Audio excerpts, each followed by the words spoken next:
ನಮಸ್ಕಾರ ರೈತ ಬಾಂಧವರೇ, ಇವತ್ತು ವೆಲ್ಕಮ್ ಸೀಡ್ಸ್ನ ಒಂದು ಟೀಮು ವೆಂಕಟೇಶ್ ಅವರ ತೋಟಕ್ಕೆ ಆಗಮಿಸಿದೆ. ಕೆಂಚಿಕೆರೆ ಗ್ರಾಮ, ಹರಪನಹಳ್ಳಿ ತಾಲೂಕು, ವಿಜಯನಗರ ಜಿಲ್ಲೆ. ನಮ್ಮ ಏರಿಯಾ ಸೇಲ್ಸ್ ಮ್ಯಾನೇಜರ್ ಆದ ರುದ್ರೇಶ್ ಅವರು ವೆಲ್ಕಮ್ ಸೀಡ್ಸ್ 245 ತಳಿ ಬಗ್ಗೆ ಹೆಚ್ಚಿನ ಅಭಿಪ್ರಾಯವನ್ನು ವೆಂಕಟೇಶ್ ಅವರಿಗೆ ಕೇಳ್ತಾ ಇದ್ದಾರೆ. ರುದ್ರೇಶ್. ರೈತ ಬಾಂಧವರೇ ನಮಸ್ತೆ ಅಣ್ಣ. ನಮಸ್ಕಾರ ಅಣ್ಣ, ನಿಮ್ಮ ಪರಿಚಯ ಮಾಡ್ಕೊಳ್ರಿ. ನಿಮ್ಮ ಹೆಸರು? ವೆಂಕಟೇಶ್.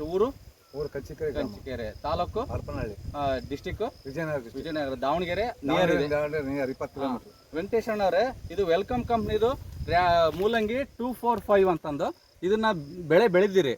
ಹೆಂಗ್ ಬಂದಿದೆ ಇದು ಬೆಳೆ? ಚೆನ್ನಾಗಿ ಬಂದೈತಿ. ಮಾರ್ಕೆಟ್ಗೆ ಸೇಲ್ ಚೆನ್ನಾಗೈತೆ. ಉದ್ದ ಬರ್ತೈತಿ. ವೈಟ್ ಕಲರ್ ಸೊಪ್ಪು ಚೆನ್ನಾಗಿ ಬರ್ತೈತಿ. ಬೇಡಿಕೆ ಹೆಚ್ಚೈತಿ. ಚೆನ್ನಾಗೈತಿ. ಇದು ಸಿದ್ದಣ್ಣ ಅನ್ನೋ ರೈತರ ಕಡೆಯಿಂದ ನಾವು ಹಾಕಿ ನಿಮಗೆ ಹೇಳಿದ್ರು ಈ ವೆರೈಟಿ ಹಾಕ್ರಿ ಅಂತ ಹಾಕ್ರಿ ಅಂತ ಹೇಳಿದ್ರು. ಅವ್ರು ಹಾಕಿದ್ದೇವೆ. ಈಗೆಲ್ಲ ಇದು ಚೆನ್ನಾಗಿ ಬರ್ತಾ ಇದ್ ಬೆಳೆ. ಈಗ ಇದಕ್ಕೆ ರೋಗ ರುಜಿ ಕಡಿಮೆ ಐತೆ. ಆಮೇಲೆ ಮಾರ್ಕೆಟ್ಗೆ ಜಾಯಿನ್ ಐತಿ. ಇದು ಉದ್ದ ಬರುತ್ತೆ, ರೇಟ್ ಇದೆ, ಸೊಪ್ಪು ಚೆನ್ನಾಗಿ ಬರುತ್ತೆ. ಒಟ್ಟಾರವಾಗಿ ಎಲ್ಲಾ ರೀತಿಯಿಂದ ಚೆನ್ನಾಗಿದೆ ಹೈಬ್ರಿಡ್ ಅಂತ ಹೇಳ್ತೀರಾ. ಈಗ ಸಿದ್ದೇಶ್ ಅಣ್ಣವರೇ, ನಿಮ್ಮ ಅಭಿಪ್ರಾಯವನ್ನು ಹೇಳಿ. ಸರ್, ಇದು 245 ಹೈಬ್ರಿಡ್ ವೆರೈಟಿ ಆದ್ರೆ ಬಹಳ ಚೆನ್ನಾಗಿ ಬರ್ತಿದೆ. ಇದು ವೈಟ್ ಬಹಳ ಚೆನ್ನಾಗಿದೆ. ಇದು ನಾರಿನ ಅಂಶ ಕಡಿಮೆ ಇದೆ. ಸೈಡ್ ಮಾರ್ಕೆಟ್ ನಾರ್ ಅಂದ್ರೆ ಇದು ಬೇರಿನ ಅಂಶ, ಸೈಡ್ ಬೇರಿನ ಅಂಶ ಕಡಿಮೆ ಇದೆ. ಇದಕ್ಕೆ ತೊಳೆಯೋದಕ್ಕೆ ಈಜಿ ಆಗ್ತದೆ. ಮಾರ್ಕೆಟ್ ಕೂಡ ಶೈನಿಂಗ್ ಇದೆ ಇದು. ಆಮೇಲೆ ಮಾರ್ಕೆಟ್ ನಲ್ಲಿ ಯಾವ್ದೇ ಒಂದು ತರದ ಕಂಪ್ಲೇಂಟ್ ಇರೋದಿಲ್ಲ ಇದ್ರಲ್ಲಿ. ಯಾಕಪ್ಪ ಅಂತಂದ್ರೆ ಇದು ಬಹಳ ಶೇಪ್ ಚೆನ್ನಾಗಿರೋದ್ರಿಂದ ಈಗ ಓಪಿ ವೆರೈಟಿಗೂ ಇದಕ್ಕೂ ಹೋಲಿಸಿದ್ರೆ ಡಬಲ್ ಇಳುವರಿ ಇದೆ ಸರ್. ಇದು ಓಕೆ.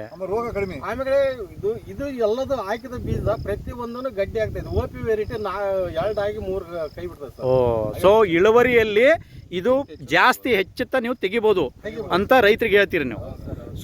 ಓಪಿ ವೆರೈಟಿಗಿಂತನೂ ಕಂಪೇರ್ ಮಾಡಿದ್ರೆ ಇದು ವೆಲ್ಕಮ್ ಸೀಡ್ಸ್ 245 ಹೈಬ್ರಿಡ್ ಬೀಜ ಒಂದು 4 ರೂಪಾಯಿ ದುಬಾರಿ ಅನ್ನೋದು ಅಷ್ಟೇ ಸರ್. ಇಳುವರಿಯಲ್ಲಿ ಡಬಲ್ ಇರೋದ್ರಿಂದ ರೈತನಿಗೆ ಲಾಭ ಆಗುತ್ತೆ. ಹೌದಲ್ಲ ಸರ್? ಬೀಜದ ರೇಟ್ ಕಡಿಮೆ ತಗೊಂಡಾಗೆ ಅಲ್ಲಿ ನಮಗೆ ಅಲ್ಲಿ ಸಂಖ್ಯೆ ಕಮ್ಮಿ ಆಗ್ತದೆ ಸರ್. ಒಟ್ಟಾರೆಯಾಗಿ ವೆಲ್ಕಮ್ ಸೀಡ್ಸ್ ನ 245 ತಳಿ ರೈತರಿಗೆ ಒಳ್ಳೆ ಲಾಭ ಮಾಡಿಕೊಟ್ಟಿದೆ ಅಂತ ನಿಮ್ಮ ಅನಿಸಿಕೆ ಇದೆ? ಲಾಭ ಇದೆ ಸರ್. ಸಿದ್ದೇಶ್ ಅಣ್ಣರೇ, ಈ ವಿಡಿಯೋನ ಬಂದು ಹಂಚ್ಕೊಂಡದಕ್ಕೆ ಇಲ್ಲಿ ಎಲ್ಲ ರೈತರಿಗೆಲ್ಲ ಇಳುವರಿ ಚೆನ್ನಾಗಿ ಬಂದಿದೆ, ಇದನ್ನ ಹೇಳ್ರಿ ಅಂತ ಹೇಳ್ತಾ ಈ ವಿಡಿಯೋನ ಮುಗಿಸ್ತಾ ಇದ್ದೇವೆ. ಎಲ್ಲ ರೈತರಿಗಳಿಗೂ ಧನ್ಯವಾದಗಳು. ನಮಸ್ಕಾರ. ಸರಿಯಾ?